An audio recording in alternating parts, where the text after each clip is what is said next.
If you ever told me that this guy and this guy will collaborate and build a billion-dollar enterprise, I will simply look at you and tell you, bro, shut the fuck up, no in hell that's happening. But no, this is a story about opportunity meets genius. But before all of that, we have to rewind to the very beginning.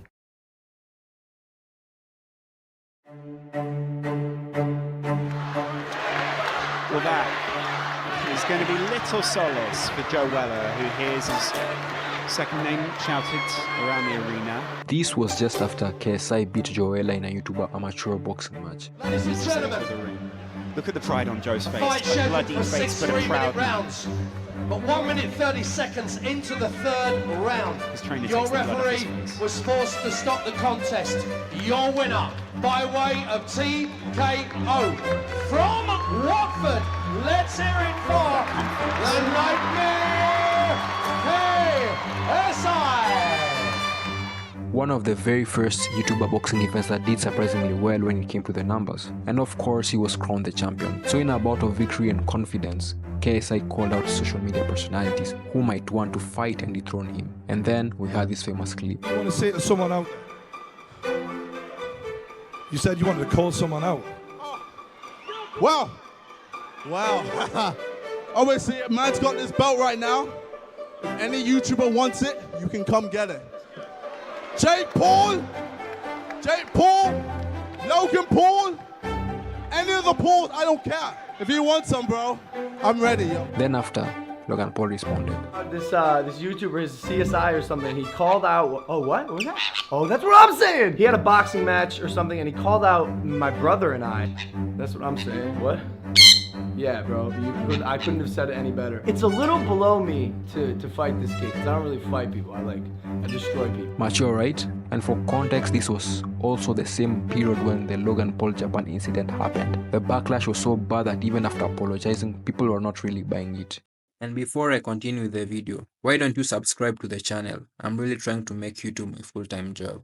With that out of the way, let's get back into the video. We got the dogs out now. Look at them, y'all. Look at them, y'all. We here today, y'all. We gathered here today to see who becomes the kings of the internet. These two brothers or these two brothers, y'all. I know you're colorblind, but I didn't know you had Tourette's as well, bro. Shut the fuck up. Why did you come over here and make me? The first boxing match happens. Wow. JJ looking for opening straight away, trying to get a read on Logan. Logan takes a massive right out from JJ. This is a war. Logan smiles, but he might not have much to smile about as JJ lands a big hook. Logan's rocked. He's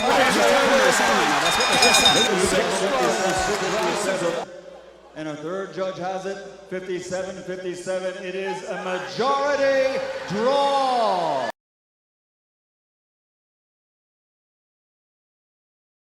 Although it ended in a stalemate, the numbers were significant. It sold over 1.1 million pay-per-view buys. This made it the largest amateur boxing match of its time. The success of the event proved worthy, and the people wanted to consume the product. But you will think that the side individuals will go home with their heads held high and let bygones be bygones. But no, ladies and gentlemen. In the following days, there'd be a Twitter rampage from the two individuals, fizzling each other out and showing who was on edge than the other. Later that year, the world will receive news that a second fight will be happening. Only this time, it will be in the USA, Logan Paul's home turf, a professional bout. And yes, the first one was in the UK, if you haven't figured it out yet. On November the 9th, what happens? I'm gonna make him suffer. I'm not gonna tell you what round I'm gonna knock him out in. I'm just gonna make him suffer. JJ, I am gonna knock you the f out. This time I am not leaving it up to the judge.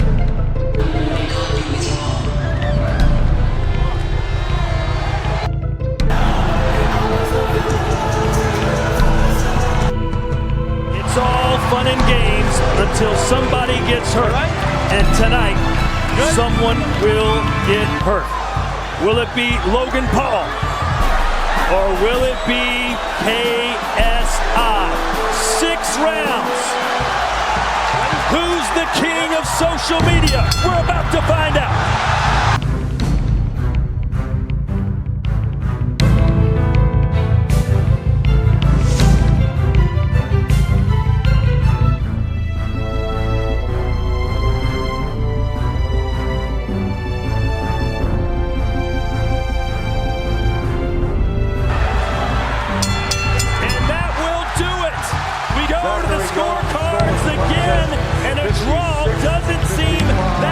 judges for Logan Paul. And the process score 57-54. He scores it for KSI. Dr. Blue Loren scores the contest 56-55 to the winner by split decision from the United Kingdom, the Nightmare, KSI.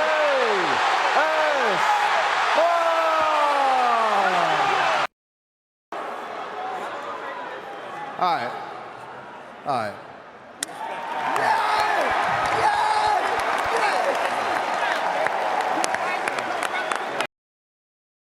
What a masterclass in portraying athleticism with sheer rawness in retrospect to little boxing fundamentals, especially on KSI side. But even so, what a magnificent spectacle that united the world and saw them sell 2 million pay-per-views. Legend has it that it was the 5th highest selling fight in history. You will think that's the end of it all. Then we get this weird reunion in 2020 at the Jake Paul vs. Gib fight. To see him.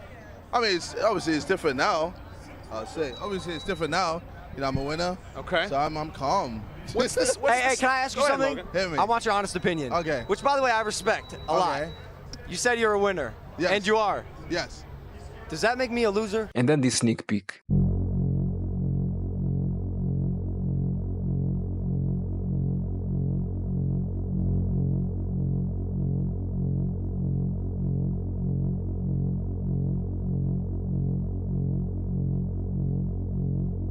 In my mind, I was like, is there gonna be another fight? But turns out this sneak peek was all promo for the KSI show, a live concert that KSI did back in 2021, and Logan Paul again appears on a skit in the show. Later that year, KSI appears on Impulsive, Logan Paul's podcast. And mind you, all of these interactions was getting crazy traction, meaning that it was always meant to be since the very beginning.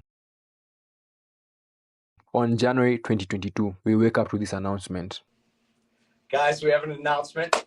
We have a project we want to tell you about. Wait. All right. NFT, baby! NFT project! Y'all gonna love it! 10,000 revenue! Oh my god! We couldn't believe it! Nah, fuck that. We never do that to you guys. We have created our own drink company. Yes! Ladies and gentlemen, Prime Hydration. The world went on a frenzy, and when they officially launched their first hydration flavors, which were Tropical Punch, Lemon Lime, Grape, Orange, and Blue Raspberry, all hell broke loose in supermarkets and wherever. Hey, yo, Norway! Drink The demand is too high! Crank it up! Let's go, people! Faster! Come on! Yeah! This is ridiculous! It's a lot of prime. They will sell out very quickly and the demand will be very high, leading to some individuals reselling the products double or even triple the retail price. And you have to understand there's little to none traditional advertising from the company, all coming from organic marketing, that being content-wise. Like take this video. Retailer. Oh, bro, we look so excited. We're vibing hard. Look at that. Next, you gotta buy it. Yeah. All right, so I guess you gotta scan the QR code. Thank you, bro. Yeah. Then there's a code under the cap. You just enter your code into the app. Ooh, sexy. All right, so first you gotta collect the map pieces. Yep, there's 12 map pieces. You collect all 12, you could get the treasure map to $1 million. Wait, they have a chance to win $1 million? $1 million. Plus you could get points. You collect points. We give them like a hat or merch, free AirPods. Yeah, but $1 million. Yeah, and Prime AirPods and maybe a hat. A whole $1 million though. Anyways, happy hunting. Yeah. Drink Prime. X marks the spot. Hunt. And then this WWE video.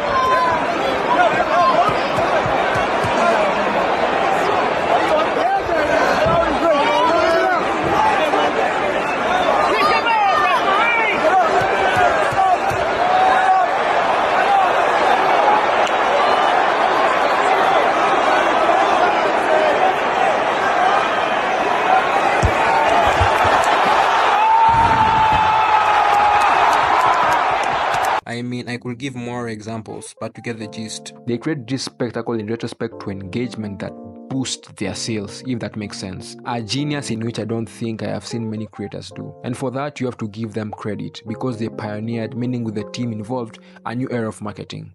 Okay, so first and foremost, we're social media kids and we're creators. I was talking to our partners on the jet about this, but unlike traditional celebrities who have to be careful with their content output, what they have to, every day show their fans, we're doing it hourly. We are creators. We are constantly making. So essentially, if you put a product in our hands that we love and it's something that we've built, it's not foreign to our audience that we're constantly in your face about this thing that we find fun and that fills a really important niche in the market. So we're constantly in your face with this product, and with social media as well, you can hit the globe.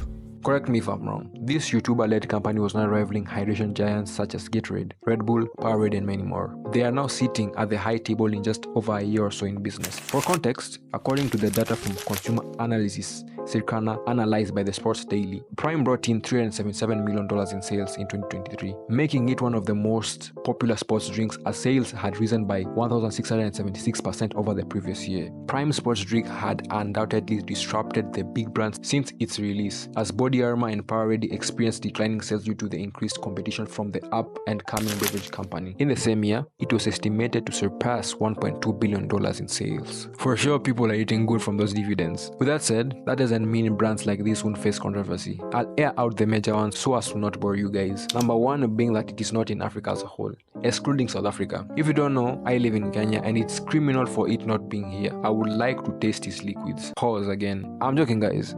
I understand it might be because of the purchasing power and all. Anyway, I digress. Prime Energy contains 200 milligrams of caffeine per can, more than double the caffeine of a standard 12-ounce can of Red Bull. Misleading labeling. There was confusion between Prime Hydration non-caffeinated and Prime Energy caffeinated due to similar packaging. Critics argued that consumers, especially parents, might accidentally buy the wrong version for their children. Marketing to children. The brand's aggressive marketing via social media influencers and YouTube personalities was criticized for targeting minors, especially for a product like Prime Energy that wasn't suitable for them. Schools in some areas and countries even banned the drink due to its disruptive popularity and health concerns, and many more others that you can find on the internet. Even so, Prime has been launched and is available in over 40 countries, collaborated with NBA basketball teams and players as well, sponsoring NASCAR, baseball players and teams, football teams such as Barcelona, Arsenal, and football players, to rappers, Central C, and not forgetting WWE selling ring mat sponsorship to them as well, which was historical,